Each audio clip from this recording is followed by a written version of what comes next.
يَمْسَسْكَ اللَّهُ بِضُرٍّ فَلَا كَاشِفَ لَهُ إِلَّا هُوَ۔ اگر اللہ کی طرف سے انسان کو کوئی تکلیف، کوئی پریشانی، کوئی غم آنا چاہے تو اس تکلیف کو پھر کوئی بھی دور نہیں کر سکتا۔ اور یہ جو آیات ہیں یہ ہمارا توکل مضبوط کرتی ہیں اللہ کی ذات پہ، کہ جیسے انسان کہتے ہیں کہ فلاں نے میرے اوپر کچھ کر دیا، فلاں جو ہے اس نے میرے اوپر اس طرح کا معاملہ کر دیا، جادو کر دیا، یہ کر دیا۔ دیکھیں یہ آیت جو ہے اس کو ہر روز 7 مرتبہ پڑھیں یقین کے ساتھ۔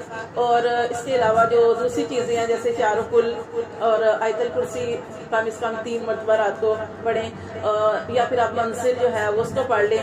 تو یہ ان ساری چیزوں کا آپ جو ہے اس کے ساتھ ساتھ وہ اور کیا پڑھنا ہے کہ وہ سورۃ قلم کی آخری 2 آیات، یہ چیزیں آپ نے پڑھنی ہیں۔